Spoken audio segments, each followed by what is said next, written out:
आखिर जिंदगी में असली सुखी कौन सा व्यक्ति है? इस विषय पर गौतम बुद्ध की बेहद ही प्रसिद्ध कहानी की शुरुआत करते हैं। हम हमेशा उन चीजों के पीछे भागते रहते हैं जो हमारे पास नहीं है। हम भविष्य में उन्हें पाने के लिए लगातार प्रयास करते रहते हैं, लेकिन हम यह भूल जाते हैं कि जिस चीज को पाने का हम प्रयास कर रहे हैं उसके कारण हमारा वर्तमान दुखी हो रहा है। हमारे वर्तमान की सारी खुशियां हमसे छिन रही हैं। इस कहानी में आप यह समझ पाएंगे कि किस प्रकार आपका जो वर्तमान है वही सर्वश्रेष्ठ समय है। इस समय को आपको भरपूर ढंग से जीना चाहिए, क्योंकि यह समय जो आज आपके पास है वह दोबारा नहीं लौटने वाला। बहुत समय पहले की बात है, एक नगर में एक बहुत ही गरीब व्यक्ति रहता था। वह जब भी किसी धनी व्यक्ति को देखता तो वह मन ही मन बोलने लगता और कहता, हे भगवान, तूने मुझे इतना गरीब क्यों बनाया? इन अमीर व्यक्तियों को देखो, ये लोग कैसे ढंग से खेल रहे हैं, जीवन का आनंद ले रहे हैं, और एक मैं हूं जो हर रोज एक एक पैसे के लिए तरस जाता हूं। मेरे पास तो फूटी कौड़ी तक नहीं है और यह लोग पैसे बर्बाद कर रहे हैं। हे भगवान, मुझे भी अमीर बना दे। एक दिन वह व्यक्ति इसी तरह बोल रहा था, तभी उसके पास से एक बौद्ध भिक्षु गुजर रहे थे। उन भिक्षु ने उस गरीब व्यक्ति की सारी बातें सुन ली और तभी वह बौद्ध भिक्षु उस व्यक्ति से कहते हैं, क्या बात है भंते, तुम इतने परेशान क्यों हो? तुम इतने दुखी क्यों लग रहे हो? क्या कोई तकलीफ है तुम्हें? तभी वह व्यक्ति कहता है, हे गुरुदेव, मैं बहुत दुखी हूं, मैं बहुत गरीब हूं, मेरे पास तो खाने तक के लिए पैसे नहीं बचते, मैं एक एक पैसों के लिए तरस जाता हूं। इस दुनिया में मेरा कोई नहीं, मैं सुखी होना चाहता हूं, मुझे सुखी होना है, मुझे अमीर होना है। हे गुरुवर, क्या आप मुझे कोई ऐसा उपाय बता सकते हैं जिससे मैं जल्द से जल्द अमीर हो जाऊं और मेरे पास किसी चीज की कोई कमी ना रहे? उस व्यक्ति की यह बात सुनकर उन बौद्ध भिक्षु ने उस व्यक्ति की तरफ ध्यान से देखा और फिर उस व्यक्ति को कहते हैं, भंते, तू मेरे साथ चल। इतना कहकर वह भिक्षु उस गरीब व्यक्ति को एक अमीर व्यक्ति के घर ले गए। उस अमीर के घर को देखकर उस गरीब व्यक्ति की आंखें फटी की फटी रह गईं। उस गरीब व्यक्ति ने उन भिक्षु से कहा, हे गुरुवर, इतना अमीर होने के लिए तो मैं कुछ भी कर सकता हूं। यदि मेरे पास इतने पैसे हो तब तो क्या ही बात है, इस घर में तो कितना आनंद आता होगा। तभी वह भिक्षु मुस्कुराने लगे और उस गरीब व्यक्ति से कहते हैं, इसीलिए तो मैं तुम्हें यहां पर लाया हूं। इतना कहते हुए भिक्षु उस व्यक्ति को उस घर के मालिक के पास ले जाते हैं और उस अमीर व्यक्ति से कहते हैं, तुम्हारे पास तो इतनी धन दौलत है, इतना आलीशान घर और सारे ऐश ओ आराम है, क्या तुम सुखी हो? तभी व्यक्ति जरा सा मायूस होकर उन बौद्ध भिक्षु से कहता है, हे गुरुवर, कैसा सुख? केवल धन दौलत होने से सुख तो नहीं आ जाता। मैं तो जन्म से ही अंधा हूं और एक अंधे के जीवन में सुख कैसे हो सकता है? सुखी तो वे लोग हैं जिनके पास आंखें हैं, जो लोग इस संसार को देख पा रहे हैं, इसकी खूबसूरती को आंख भर के निहार पा रहे हैं। हे गुरुवर, मैं तो बस इतना ही चाहता हूं कि केवल मुझे कुछ पलों के लिए ही सही, लेकिन इस संसार को देखने का अवसर प्राप्त हो। मैं कम से कम एक बार अपने माता पिता, अपने रिश्तेदारों को देख सकूं, और इसके लिए चाहे मुझसे मेरी कोई पूरी दौलत ही क्यों ना ले ले, मैं देने के लिए तैयार हूं। मैं इतना दुखी हूं जितना दुखी और कोई नहीं हो सकता। हे ईश्वर, आपने मुझे अंधा क्यों बनाया? तभी उन बौद्ध भिक्षु ने उस गरीब व्यक्ति की ओर इशारा करते हुए कहा, तुम्हारे पास एक बहुत दिग्गज अवसर है। यदि तुम चाहो तो केवल अपनी आंखें देकर तुम इस अन्य व्यक्ति की सारी धन दौलत ले सकते हो, और उसके बाद तुम भी अमीर बन जाओगे, तुम भी सुखी हो जाओगे, तुम्हें तुम्हारा सुख मिल जाएगा और इस अंधे व्यक्ति को उसका सुख प्राप्त हो जाएगा। तभी वह गरीब व्यक्ति कहता है, नहीं नहीं गुरुजी, आप ये क्या कह रहे हैं? बिना आंखों के मैं अमीर होकर क्या करूंगा? ना गुरु, ना मैं अपनी आंखें नहीं दूंगा। तभी वह बौद्ध भिक्षु उस गरीब व्यक्ति से कहते हैं, एक बार फिर से सोच लो, इतना अच्छा अवसर तुम्हें दोबारा नहीं मिल पाएगा। तभी वह गरीब व्यक्ति कहता है, यदि आपके पास कोई और मार्ग है तो बताइए, अन्यथा मैं अपने घर चलता हूं। तभी वह भिक्षु उस युवक से कहते हैं, ठीक है, ठीक है, यदि तुम अपनी आंखें नहीं देना चाहते तो कोई बात नहीं, हम कोई और रास्ता निकाल लेते हैं। तभी वह बौद्ध भिक्षु उस व्यक्ति का हाथ धरकर उसे एक और धनी व्यक्ति के घर ले जाता है। इस धनी व्यक्ति का घर पहले वाले धनी व्यक्ति से और भी ज्यादा विशाल था। यह देखकर वह गरीब व्यक्ति कहता है, अरे अरे, इतना आलीशान घर मैंने आज तक नहीं देखा था। तभी वह बौद्ध भिक्षु उस गरीब व्यक्ति को उस धनी व्यक्ति के पास ले जाते हैं और उस धनी व्यक्ति से कहते हैं, आप तो बहुत सुखी होंगे, आपके पास इतना आलीशान घर है, इतनी धन दौलत है, सारे ऐशो आराम है, आपको तो किसी चीज की कोई कमी नहीं, आप अवश्य ही बहुत सुखी होंगे। तभी वह धनी व्यक्ति मायूस होकर उन बौद्ध भिक्षु से कहता है, आप यह कैसी बातें कर रहे हैं? आप तो जानते हैं कि मेरे दोनों हाथ काम नहीं करते, मैं अपाहिज हूं। यह जो इतनी धन दौलत आप देख रहे हैं, इन्हें देखकर भी मैं अपने हाथ वापस नहीं ला सकता। तो ऐसे में यह धन दौलत मेरे किस काम की?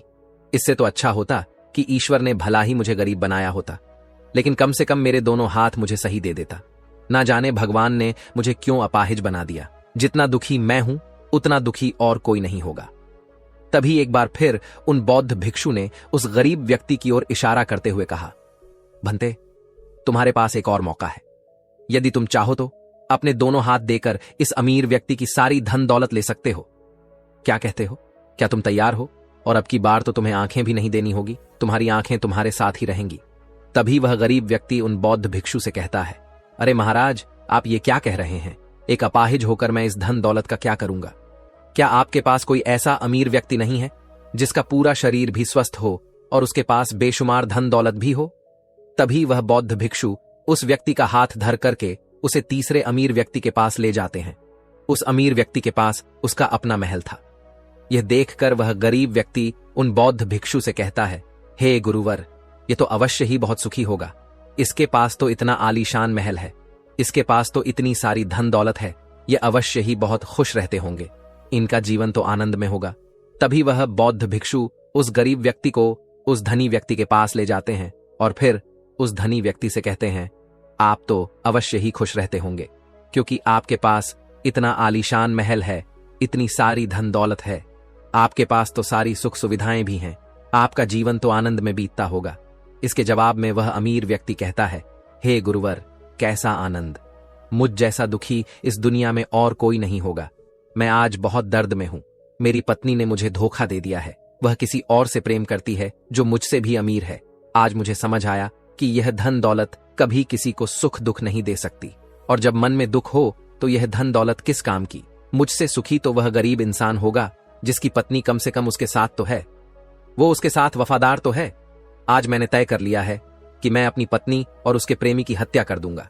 यह सुनकर वह भिक्षु उस अमीर व्यक्ति से कहते हैं, इससे पहले कि तुम ऐसा कदम उठाओ, कम से कम मुझे भोजन तो करवा दो। जाओ और भोजन की व्यवस्था करो, और साथ में कुछ कांच के टुकड़े भी ले आना। वह धनी व्यक्ति सभी साधु संतों का बहुत आदर करता था, इसलिए वह उन बौद्ध भिक्षुओं की बात मान जाता है। लेकिन वह यह नहीं समझ पाता कि आखिर उन बौद्ध भिक्षु ने खाने के साथ कांच के टुकड़े क्यों मंगवाए हैं। लेकिन जैसा कि उन बौद्ध भिक्षु ने कहा था, वह अमीर व्यक्ति उसी प्रकार खाने की व्यवस्था कर देता है। वह भोजन के साथ कुछ कांच के टुकड़े लेकर उन बौद्ध भिक्षु के पास पहुंचता है। तभी वह बौद्ध भिक्षु, वह गरीब व्यक्ति और वह धनी व्यक्ति तीनों एक साथ भोजन करने बैठते हैं, और उसी समय बौद्ध भिक्षु कुछ कांच के टुकड़े उठाकर उस अमीर व्यक्ति के भोजन में मिला देते हैं और उससे कहते हैं, लो, अब तुम इसे खा सकते हो। वह अमीर व्यक्ति अचंभित हो गया और उन बौद्ध भिक्षु से कहता है, हे गुरुवर, आप यह क्या कह रहे हैं? इस खाने में तो कांच के टुकड़े आपने मिलाए हैं। इस भोजन को मैं कैसे खा सकता हूं? यदि यह भोजन मैं करूंगा तो इससे मुझे बहुत तकलीफ होगी और हो सकता है कि मेरी मृत्यु भी हो जाए। तभी वह भिक्षु मुस्कुराने लगे और उस अमीर व्यक्ति से कहते हैं, तुम्हें यह बात तो समझ में आ गई, लेकिन तुम्हें यह बात नहीं समझ में आती कि अगर इस भोजन को खाना है तो इस भोजन के कांच के टुकड़ों को तुम्हें निकालकर अलग करना ही होगा। तभी यह भोजन तुम्हारे खाने योग्य बनेगा, और तब यह भोजन तुम्हें कोई तकलीफ नहीं देने वाला, बल्कि तुम्हें सुख ही प्रदान करेगा। इस पर वह अमीर व्यक्ति अचरज में उन बौद्ध भिक्षु से कहता है, हे गुरुवर, आखिर आप क्या कहना चाहते हैं? तभी वह बौद्ध भिक्षु उस अमीर व्यक्ति से कहते हैं, ऐसे लोग जो कांच के टुकड़े के समान है, यदि तुम उनके साथ चिपके रहोगे तो तुम्हें दर्द तो अवश्य ही होगा। जिस प्रकार यह कांच का टुकड़ा मिला हुआ भोजन तुम्हें दर्द प्रदान करेगा, इसलिए इसका समाधान तो यही है कि तुम इन कांच के टुकड़ों को भोजन से अलग कर दो और जो है उस पर ध्यान दो, अर्थात कि तुम उन लोगों को भूल जाओ जो तुम्हारे जीवन में नहीं है, और उन लोगों पर ध्यान दो जो इस समय तुम्हारे साथ हैं, जैसे कि तुम्हारी पुत्री। वह भी तो तुम्हारे प्यार की भूखी है। क्या तुम्हारा यह कर्तव्य नहीं है कि तुम उसका ख्याल रखो, उसकी परवरिश करो? आगे भिक्षु उस अमीर व्यक्ति से कहते हैं, सुख तो तुम्हारे पास ही है, बस इन कांच के टुकड़ों को, अर्थात अपनी पत्नी और उसके प्रेमी की हत्या करने का यह विचार अपने मन से निकाल दो, अन्यथा यह कांच के टुकड़ों से मिला हुआ भोजन के समान ही होगा और इसका परिणाम भी बहुत भयानक होगा। वह भिक्षु इतना कहकर शांत हो गए और उस अमीर व्यक्ति को भी उन भिक्षु की बात समझ में आ गई। उन्होंने तुरंत ही उन बौद्ध भिक्षु के चरण छुए और वह अमीर व्यक्ति कहने लगा, हे गुरुवर, आपने मुझे पाप करने से बचा लिया है, मैं आपका बहुत बहुत आभारी हूं। उसके बाद वह भिक्षु उस गरीब व्यक्ति को लेकर आगे की ओर निकल जाता है। तभी रास्ते में वह गरीब व्यक्ति उन भिक्षु से कहता है, हे गुरुवर, क्या इस दुनिया में ऐसा कोई नहीं है जो सुखी हो?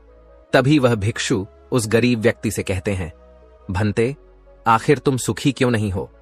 इस पर वह गरीब व्यक्ति कुछ देर के लिए सोच विचार करता है, लेकिन उसके पास कोई जवाब नहीं होता।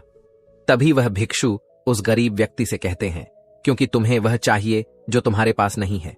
तुम्हारे पास धन नहीं है और तुम्हें धन चाहिए। तुम अमीर होना चाहते हो। तुम्हें लगता है कि वह तुम्हें सुख देगा, लेकिन तुम इस वास्तविकता को भी भूल रहे हो कि बाद में तुम्हें दुख भी वही देगा। जैसे कि जब हम पहले एक अमीर व्यक्ति के पास पहुंचे थे तो उसके पास आंखें नहीं थीं। उसके पास जो नहीं था वह उसके लिए बिलक रहा था, जबकि उसके पास तो बेशुमार धन दौलत थी और उसका पूरा शरीर भी पूरी तरह से स्वस्थ था, लेकिन उसका ध्यान उस पर नहीं था। वह उसे छोड़कर उन चीजों के पीछे भाग रहा था जो उसके पास नहीं थी। इसी तरह से दूसरे अमीर व्यक्ति के पास आंखें थीं, धन दौलत भी थी, लेकिन हाथ नहीं थे। इसी प्रकार जो चीज उसके पास थी वह उसका आनंद नहीं ले रहा था, बल्कि वह तो इस दुख में था कि उसके पास उसके हाथ नहीं है। और ठीक इसी प्रकार से तीसरा अमीर व्यक्ति भी दुखी था, क्योंकि उसके पास तो धन दौलत भी थी, ऐशो आराम भी था और उसके पास तो उसका पूरा शरीर भी था। वह पूरी तरह से स्वस्थ और तंदुरुस्त भी था, लेकिन फिर भी वह दर्द में था, क्योंकि उसे उसकी पत्नी ने धोखा दे दिया था, जो उसकी कभी हो ही नहीं सकती थी। जो स्त्री केवल धन के लिए किसी और के साथ भाग जाए, क्या वह उसका साथ कभी दे सकती थी? नहीं। लेकिन उस अमीर व्यक्ति के पास जो था, अर्थात उसकी पुत्री, वह उसके बारे में सोच ही नहीं रहा था। आगे वह भिक्षु उस गरीब व्यक्ति से कहते हैं, अमीर गरीब होने से दुख और सुख का कोई मतलब नहीं होता। अमीर हो या गरीब, हमारे दुखी होने का एकमात्र कारण यही होता है कि हम हमेशा उन चीजों के पीछे भागते रहते हैं जो हमारे पास है ही नहीं, और जो वर्तमान में हमारे पास है हम उस पर ध्यान ही नहीं देते और ना ही उसका आनंद ले पाते हैं। हम तो केवल भविष्य में घूमते रहते हैं, भूतकाल में अटके रह जाते हैं, और यह सारी गलतियां हम वर्तमान की जमीन पर करते हैं। और यही कारण है कि तुम कभी आनंदित हो ही नहीं पाते, तुम कभी खुश नहीं रह पाते, क्योंकि जो आनंद का समय है, अर्थात वर्तमान का समय है, वह तो यूं ही नष्ट हो जाता है। तभी आगे वह भिक्षु उस गरीब व्यक्ति की ओर इशारा करते हुए कहते हैं, भंते, तुम मुझे यह बताओ, क्या तुम्हारे पास उन तीनों अमीर व्यक्तियों के दुखों में से कोई एक भी दुख है?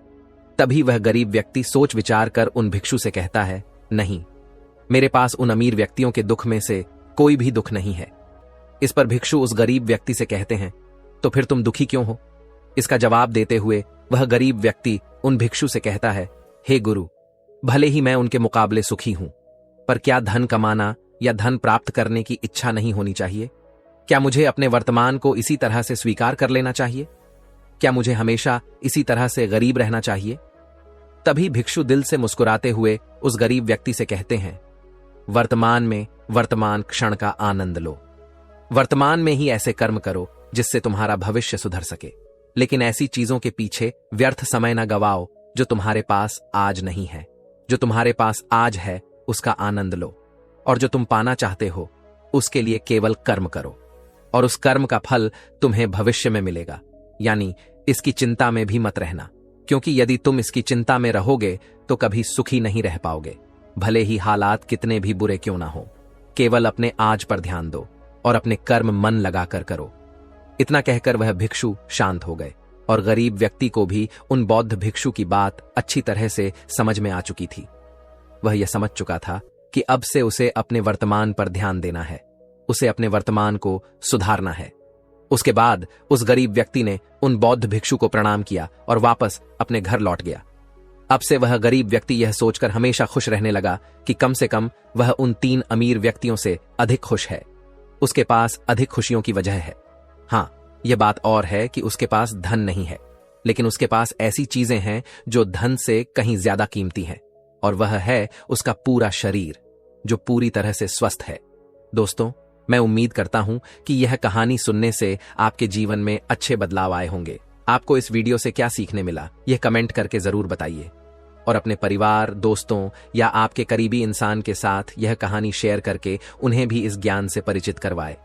बाकी अगर आपको यह वीडियो दिल से अच्छी लगी हो तभी इस वीडियो को लाइक कर देना, और आपने अब तक इस चैनल को सब्सक्राइब ना किया हो तो चैनल को सब्सक्राइब भी जरूर कर देना। आपका हर दिन शुभ हो और खुशियों से आपका जीवन भरा रहे। धन्यवाद। नमो बुद्धाय। चलिए बढ़ते हैं दूसरी कहानी की तरफ। इस कहानी में एक अजीब सा रहस्य बताया गया है जिससे आप अपने अवचेतन मन की शक्ति को इस्तेमाल करके जिंदगी की कठिन से कठिन सफलता आसानी से प्राप्त कर सकते हैं। कैसे अपने अवचेतन मन की शक्ति को इस्तेमाल करना है, इसकी विधि क्या है, इस विषय पर हम आज एक अद्भुत कहानी आपको सुनाएंगे। दोस्तों, हमारा जो चेतन मन होता है उससे करीब 9 गुना अधिक ताकतवर हमारा अचेतन मन होता है। अगर 1 गुना ताकत हमारे चेतन मन के पास है तो इसका अर्थ यह हुआ कि उससे 9 गुना अधिक ताकत हमारे अवचेतन मन के पास है, क्योंकि अवचेतन मन ही हमारे पूरे शरीर को नियंत्रित करता है। चेतन मन हमारे दिमाग का एक हिस्सा है जो हमारे विचारों और भावनाओं से प्रेरित होता है, और हमारा चेतन मन ही तर्क वितर्क करने में हमारी मदद करता है। लेकिन दूसरी तरफ हमारा अवचेतन मन यह तर्क वितर्क नहीं करता। यह उस जानकारी को ग्रहण कर लेता है जो इसे चेतन मन देता है। इसीलिए जैसा हम अपने अवचेतन मन में सोचते हैं वैसे ही हम बनते चले जाते हैं।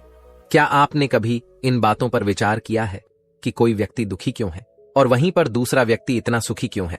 एक व्यक्ति सुख और समृद्धि से भरा हुआ है, वहीं पर दूसरा व्यक्ति इतना गरीब और दुखी क्यों है? एक व्यक्ति भयभीत है जबकि दूसरा व्यक्ति आस्था और विश्वास से भरा हुआ है। एक व्यक्ति आलीशान महलों में रहता है, वहीं पर दूसरा व्यक्ति गरीब और टूटी फूटी कुटिया में रहता है। कोई बहुत सफल है तो कोई असफल। कोई व्यक्ति जरा सी मेहनत करके सफलता प्राप्त कर लेता है और वहीं पर कोई दूसरा व्यक्ति जीवन भर मेहनत करने के बाद भी असफल ही रह जाता है। तो आखिर इन सब चीजों का कारण क्या है? क्या आपने कभी इन पर विचार करने की कोशिश की है? हमारे जीवन में जो भी अच्छा है वह हमारे चेतन मन पर निर्भर करता है। अर्थात यदि आप अपने चेतन मन में यह बात भरेंगे कि मेरे साथ जो कुछ भी होगा वह अच्छा होगा, मेरे साथ जो कुछ भी हो रहा है वह अच्छा हो रहा है और मैं एक दिन कामयाब जरूर बनूंगा, तो आप अवश्य ही अपने जीवन में कामयाब बन जाएंगे। वहीं पर यदि आप अपने अवचेतन मन में बुरी बुरी बातें रखेंगे, अर्थात नकारात्मक बातें कहेंगे, तो आपके जीवन में केवल नकारात्मकता ही भर जाएगी और आपके साथ कुछ भी अच्छा नहीं होगा। आप जहां जाएंगे वहां पर आपके हाथ केवल असफलता ही लगेगी। आप हमेशा निराश और परेशान ही रहेंगे, लेकिन उनका हल आपको कभी नहीं मिल पाएगा। इसलिए यदि आप भी अपने मन को अच्छी तरह से जानना चाहते हैं, वह सेवा काम करवाना चाहते हैं जो आप चाहते हैं, उसे अपने नियंत्रण में रखना चाहते हैं, तो इस कहानी को अंत तक जरूर देखिएगा, क्योंकि इस वीडियो में आपको ऐसी महत्वपूर्ण जानकारियां मिलेगी जिसकी मदद से आप अपना जीवन अच्छे से जी सकते हैं। आप जो चाहे उसे हासिल कर सकते हैं। आप जिस भी लक्ष्य को प्राप्त करना चाहते हैं उसे आप प्राप्त कर सकते हैं। आज की इस कहानी में हम यह जानने वाले हैं कि आखिर चेतन मन और अवचेतन मन में मुख्य अंतर क्या है और वह किस तरह से काम करता है, और हम अपने अचेतन मन में अच्छी बातें किस प्रकार से भर सकते हैं जिससे हमारा जीवन परिवर्तित हो सके, हम सफलता की ओर आगे बढ़ सके। बहुत समय पहले की बात है। एक नगर में एक बहुत ही प्रसिद्ध गुरु रहा करते थे। उनकी ख्याति दूर दूर तक फैली हुई थी। उनके आश्रम में उनके कई शिष्य भी थे। एक दिन संध्या के वक्त वह गुरुवर अपने सभी शिष्यों को बुलाकर उन्हें उपदेश दे रहे थे। वे कह रहे थे, शिष्यों, हमारा मस्तिष्क 2 भागों में विभाजित है, चेतन मन और अवचेतन मन। चेतन मन हमारे मस्तिष्क का पहरेदार है, वहीं पर अवचेतन मन हमारा मालिक है। उन गुरु की आवाज सुनकर एक शिष्य ने कहा, है गुरुदेव, आप क्या कहना चाहते हैं? आप कहीं यह तो नहीं कह रहे कि हमारे भीतर कोई और है जो हमें चला रहा है, जो हमारी सारी क्रियाओं पर नजर रखे हुए हैं? इस पर गुरुवर उस शिष्य को मुस्कुराते हुए कहते हैं, भंते, मैं तुम्हें एक छोटी सी कहानी सुनाता हूं। इस कहानी में तुम्हें तुम्हारे सवालों का जवाब मिल जाएगा। इस कहानी को ध्यानपूर्वक सुनना और इसे समझने का प्रयास करना। आगे गुरुवर कहानी बताते हुए कहते हैं, बहुत समय पहले की बात है। एक नगर में एक बहुत ही धनी सेठ रहा करता था और उसकी एक आलीशान हवेली भी थी।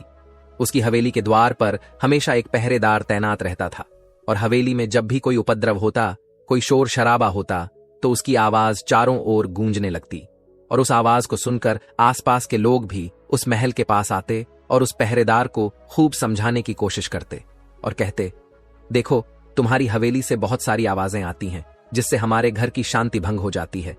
कृपया करके इन आवाजों को बंद करो। आखिर इस शोर शराबे में क्या रखा हुआ है? इस तरह से हल्ला करके तुम अपना जीवन कैसे शांति से बिता सकते हो? इस पर वह पहरेदार जवाब देते हुए कहता है, देखो भाई, मैं जानता हूं कि शोर करना बुरी बात है, लेकिन मैं क्या करूं? मैं भी इससे बहुत परेशान हूं। जो भी आवाजें होती हैं वह हवेली में होती है, इससे मेरी भी शांति भंग होती है। लेकिन आप मुझे क्यों समझा रहे हैं? इसका कारण मैं तो नहीं, इसका कारण तो मेरा मालिक है। आप उसे जाकर समझाइए। यह बात सुनकर लोग भी यह बात समझ जाते हैं कि बात तो सही है।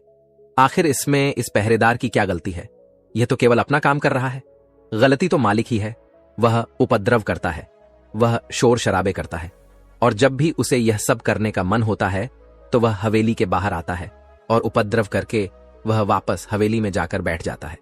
और जिन लोगों को भी उस हवेली के मालिक से तकलीफ होती है, जिनकी भी शांति भंग होती है, वे सभी आकर उस पहरेदार को ही समझाने का प्रयास करते हैं।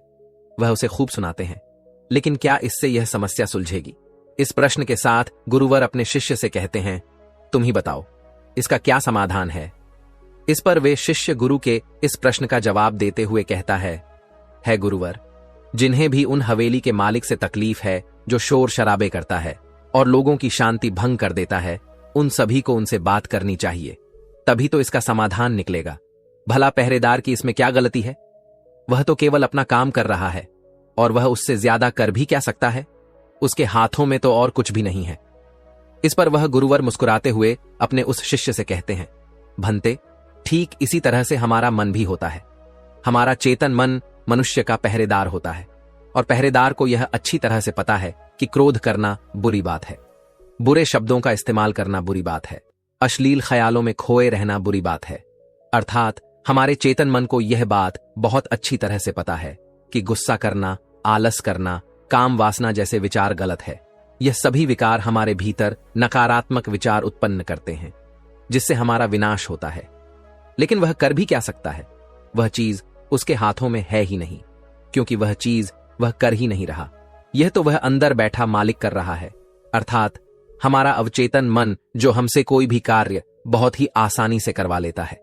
और यह सभी बातें हम में से हर कोई अच्छी तरह से जानते हैं, और हमें ऐसा लगता भी है कि हम अच्छी तरह से समझ चुके हैं, जैसे कि वह पहरेदार समझता है। लेकिन वास्तविकता में तो इससे हमारे जीवन पर कोई भी बुनियादी फर्क नहीं होता। आगे वह गुरु उस शिष्य से कहते हैं, भंते, तुमने भी अपने आप को कई बार यह समझाने की कोशिश की होगी कि मुझे सुबह सही समय पर उठना है, आश्रम की साफ सफाई करनी है, भिक्षा मांगने जाना है, और रात को आने के बाद मुझे ध्यान भी करना है। लेकिन क्या इससे कोई फर्क हुआ? इसका जवाब देते हुए शिष्य कहता है, नहीं, बिल्कुल नहीं हुआ।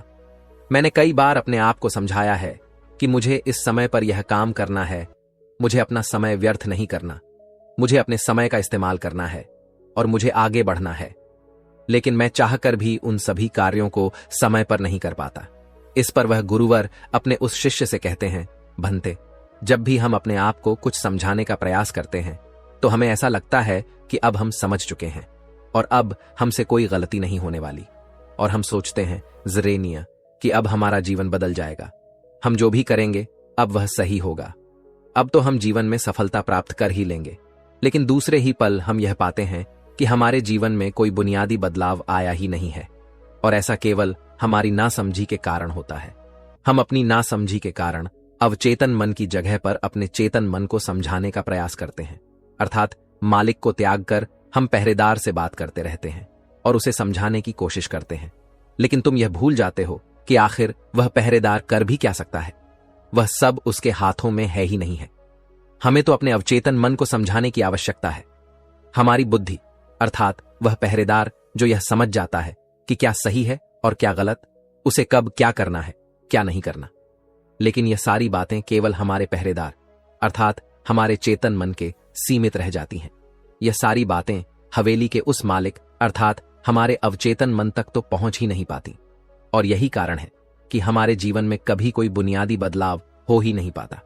ठीक उसी प्रकार जैसे कि यदि आपसे कोई कहता है कि पौधे में पानी भरोगे तो वह पौधा एक दिन वृक्ष होगा, और फिर उसमें फल आएंगे और आप उस बात को मान लेते हैं और उस पौधे में पानी भी देते हो, लेकिन आप पौधे की पत्तियों पर पानी देते हो और सोचते हो कि इसमें फल आएंगे। लेकिन जरा एक बार के लिए यह सोचिए, अगर पत्तियों में पानी दोगे तो उसमें फूल और फल कैसे आएंगे? हमें तो उस पौधे की जड़ में पानी देने की आवश्यकता है, लेकिन हम में से अधिकांश लोग केवल पत्तियों पर ही पानी छिड़क कर अपने आप को बहुत भाग्यशाली समझने लगते हैं। लेकिन वे यह भूल जाते हैं कि जो पानी वह पत्तियों पर दे रहे हैं वह पानी पेड़ की गहराइयों में तो जा ही नहीं पा रहा, तो ऐसे में उस पौधे पर फल कैसे लगेंगी? ठीक इसी प्रकार हम भी अपने मन के साथ करते हैं, और यही कारण है कि हम अपने जीवन में जो भी चाहते हैं वह हमें नहीं मिल पाता। हम अपने जीवन में फल चाहते हैं, लेकिन वह हमें नहीं मिल पाता। इस पर शिष्य उन गुरुवर से कहता है गुरुवर, तो फिर हमें क्या करना चाहिए? क्या ऐसा कोई उपाय है जिससे हम अपने चेतन मन की सारी बातें अपने अवचेतन मन तक पहुंचा सकें? ऐसी कोई प्रक्रिया है जिसमें हम अपने संदेश को अपने चेतन मन तक पहुंचा सके? इस पर वह गुरुवर शिष्य से कहते हैं, भंते, यदि तुमने अपने संदेश को चेतन मन तक पहुंचा दिया, तब तुम जो चाहोगे वह इच्छा प्राप्त कर सकते हो। तुम जैसा चाहो उस लक्ष्य को प्राप्त कर सकते हो, क्योंकि हमारा अवचेतन मन हमारे चेतन मन से 9 गुना अधिक शक्तिशाली होता है। आपने कभी ना कभी यह देखा ही होगा कि एक मनोवैज्ञानिक जब किसी के मन के गुप्त राज को जानने की कोशिश करता है, तब वह मनोवैज्ञानिक जब उसके मन की बात को बाहर निकलवाना चाहता है, उसके अतीत में जो भी घटना घटी है उसमें साफ साफ रूप से प्रवेश करना चाहता है, तो इसके लिए वह हाइप्नोसिस का उपयोग करते हैं। और आप में से अधिकांश लोगों ने इस प्रक्रिया को देखा ही होगा। इस प्रक्रिया का प्रयोग करके मन की सारी सूचनाएं अपने आप ही बाहर निकलती हैं। इस प्रकार किसी के भी मन को काबू में करके हम उससे जो चाहे वह कार्य करवा सकते हैं। हाँ, अब आपके मन में यह भी प्रश्न उठ रहा होगा कि शायद वह सभी हमारे अवचेतन मन की चाल को समझते हैं, वह इसे अच्छी तरह से जानते हैं कि उसे किस तरह से अपने काबू में किया जाता है। तो इसका जवाब बहुत ही सीधा और सरल है, और इसका जवाब है हाँ, क्योंकि उन्होंने इसके ऊपर कई बार प्रयोग किया है और वह इसमें इतने निपुण हो जाते हैं कि वह किसी भी दूसरे मन पर अपना काबू कर सकते हैं।